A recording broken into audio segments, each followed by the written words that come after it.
ধোয়ার বাল করে সব যাই দিল নামাজ পড়ো নামাজ পড়ো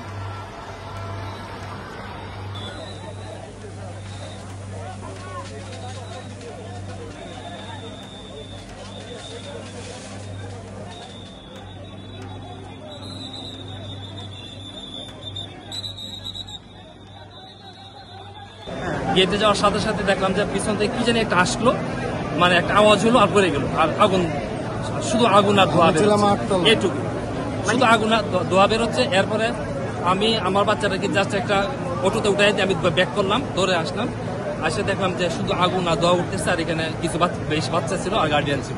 যখন বেরোইছি দেখি যে যেখান দিয়ে আমরা সিঁড়ি দিয়ে ক্লাসে উঠি সেই সিঁড়ির জায়গাটা পুরোটা পুড়ে গেছে, আর সিঁড়ির ওই পাশে ওখানে অনেকে মানে গড়াগড়ি করতেছে।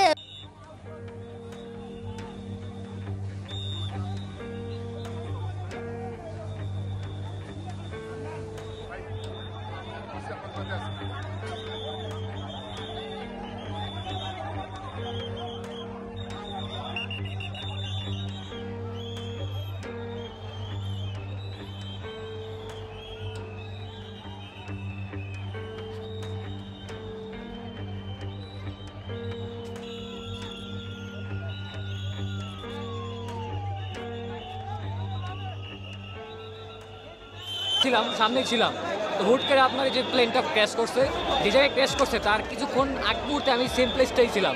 10 মিনিটের মুহূর্তের ব্যবধানে আমি জায়গা থেকে লিফট নিচ্ছি। হ্যাঁ, ক্যান্টিন না, হোস্টেল, মানে কলেজ হোস্টেল ছিল একটা, হায়দ্রাবাদ হোস্টেল।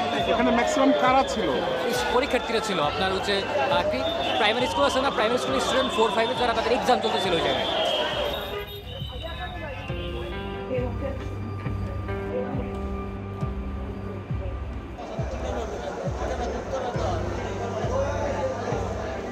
আমি একটু বাইরে ছিলাম, তো ওই মুহূর্তে আমি জানতে পারি যে আমার মানে মাইলস্টোন স্কুলে বিমান ক্র্যাশ হয়েছে এবং আমার মানে আমার ছোটো বোনের মেয়ে ও অগ্নিদগ্ধ হয়েছে। ওই মুহূর্তে তখন ছুটি হবে, বেলও বেজেছে। ওই মুহূর্তে আমার বোনও আনতে গিয়েছে, তখন ও ছিল হচ্ছে স্কুলের গেটে। তখন ওর টিচার দরজা ভেঙে ওকে না আনলে, আসলে অনেক ছোট তো, 8 বছর বয়স, আরও বড় ধরনের খুব খারাপ কিছু ঘটে যেতে পারত। আসলে আমরা খুবই মানে মানসিকভাবে খুবই আমরা ট্রমায় আছি। হ্যাঁ, খুবই।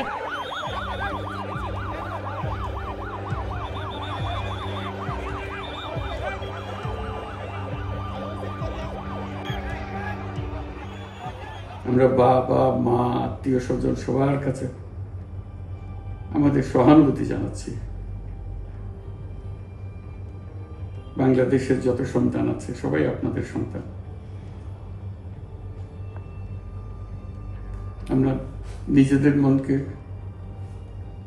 সান্ত্বনা দেওয়ার চেষ্টা করুন। আমরা সবাই নিজেদের মনে সান্ত্বনা দিচ্ছি, কিন্তু আপনাদের সান্ত্বনা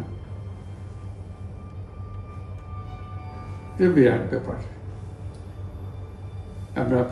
আমরা সবাই আপনাদের সঙ্গে আছি, জাতির সমস্ত লোক আপনাদের সঙ্গে আছে।